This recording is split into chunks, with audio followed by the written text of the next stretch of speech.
नमस्कार दोस्तों। आज हम पढ़ेंगे राज्य का निर्माण कैसे होता है। जैसे हम कहते तो हैं कि राज्य है, लेकिन राज्य कहाँ है? दिखता है आपको? क्या देखे हैं राज्य को कहाँ है?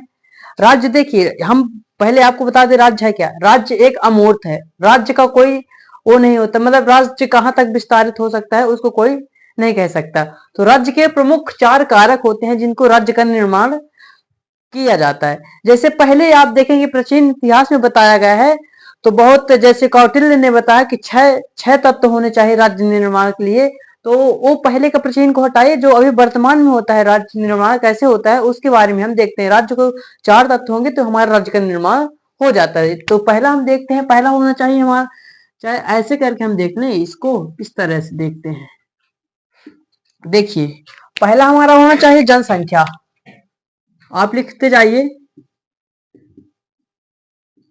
जनसंख्या। यदि आपके पास जनसंख्या होगी तभी तो राज्य का निर्माण होगा ना। पहले तो जनसंख्या हो, भूभाग हो, सब कुछ होना चाहिए। जनसंख्या हो और फिर भूभाग हो। मान लीजिए फर्स्ट में कर लीजिए भूभाग, कर लीजिए क्रम से चाहे करिए, किसी इसमें भूभाग कर लीजिए। और फिर दूसरा दूसरा कारक में क्या होना चाहिए? आपके पास जनसंख्या होनी चाहिए। जनसंख्या होनी चाहिए। जनसंख्या होनी चाहिए। देखिए, जब आपके पास भूमि होगी तब उसमें जनसंख्या रहेगी, तभी तो लोग रहेंगे ना उसमें। अब फिर तीसरा क्या होना चाहिए? तीसरा कारक ये क्या होता है? तीसरा होता है सरकार होनी चाहिए। सरकार होनी चाहिए। अब सरकार देखिए दोस्तों, सरकार 3 प्रकार की होती है, 3-4 प्रकार की सरकार होती है। एक लोकतांत्रिक सरकार होती है, एक प्रजातांत्रिक होती है और एक राजतांत्रिक सरकार होती है। जहां राजतंत्र होता है, धर्मतंत्र होता है। तंत्र माने होता है सरकार, तंत्र यानी होता है सरकार। जैसे आप देखते होंगे कि चाइना की अलग सरकार है, उत्तर कोरिया में राजतंत्र टाइप में है, तानाशाही सरकार है। और कहीं कहीं ऐसे होता है कि धर्मतंत्र। धर्मतंत्र का मतलब कि जैसे कि उनके धर्म का ही शासन चलेगा, जैसे उन धर्म के लोग कहेंगे उसी तरह का पूरे शासन पूरे देश में वो लागू होगा, पूरे राज्य में लागू होगा। और फिर देखते हैं कि जैसे तानाशाही सरकार क्या होती है कि जैसे जो कहेगा, जैसे आप सुनते होंगे किंग जोन जो है उत्तर कोरिया का, उसने बोला कि जैसे मेरे बाल कटे हैं, जैसे मेरे बाल कटे हैं उसी तरह सभी छात्र और छात्राएं उसी तरह के बाल कटवाएंगे। और जैसे चीन में देखते हैं तो चीन में ज्यादा आप आंदोलन नहीं कर सकते हैं उस तरह के। तो आप इसमें 3 प्रकार की सरकार लिख लीजिए मुख्यतः। एक लिख लीजिए राजतंत्र,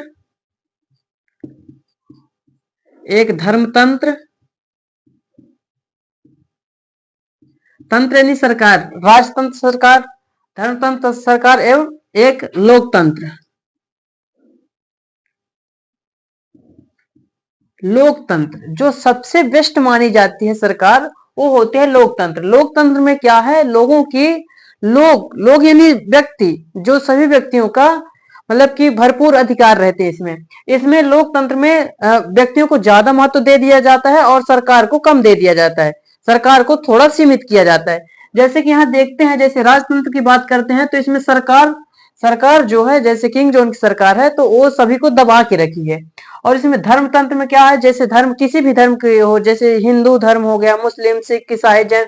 आज भी बहुत देखते होंगे इस्लामिक धर्म, जहाँ जहाँ ये धर्म है तो वहां धर्म को ज्यादा प्रधान दे दिया गया है, प्रधानता माना गया है।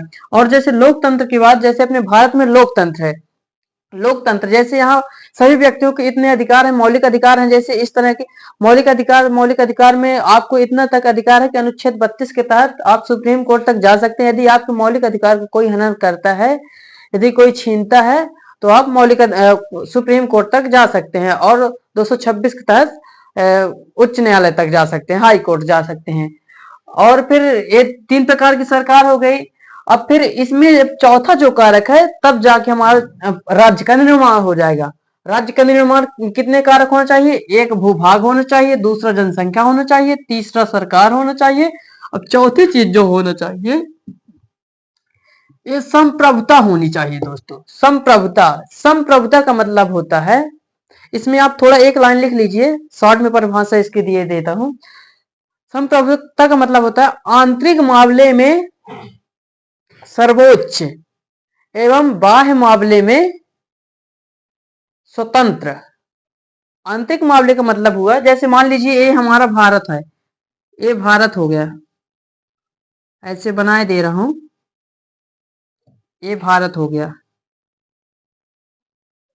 ये भारत हो गया। मान लीजिए हम यहाँ कुछ भी नियम बनाएंगे तो अपने देश के लिए हमारी सर्वोच्च विधि कहलाएगी, सभी राज्य उसका पालन करेंगे। ये हमारा कहला गया आंतरिक मामला, आंतरिक।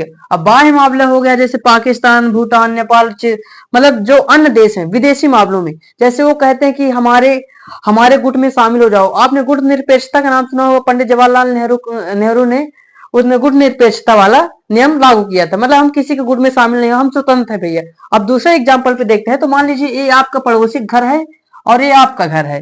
ये आपका घर है तो अपने घर में, जैसे आपके घर में दादा का आपके नियम चलता होगा, दादा का जो बब्बा जी होंगे वो नियम चलाते होंगे पूरा कि आप इस तरह के कार्य करोगे, इसका पालन करोगे, यहाँ जाना है, यहाँ नहीं जाना है। और यदि जो कोई पड़ोसी वाला आपसे कहे कि नहीं आप मेरे घर का भी नियम मानो, तो आप नहीं मानोगे। आप बोलोगे कि हम क्यों माने भाई दूसरे का, हम अपने आप में स्वतंत्र हैं, हम चाहे तुम्हारे नियम माने तो ठीक है, ना माने तो ठीक है। तो ये होता है मतलब ये संप्रभुता, मतलब आंतरिक मामले में मजबूत, सर्वोच्च, बाह्य मामले में स्वतंत्र। इन्हीं चार कारकों को मिला के हमारा राज्य का निर्माण होता है। राज्य का मतलब ये नहीं होता दोस्तों कि जैसे कि हम पढ़ रहे हैं राज्य, बिहार का राज्य हो गया, बिहार का हो गया, मध्य प्रदेश, झारखंड, यूपी, इस तरह के नहीं। मतलब ये अंतरराष्ट्रीय लेवल में भी जैसे राज्य को निर्माण में देखते हैं, जैसे जैसे राष्ट्र है ना, अपना भारत एक राज्य है।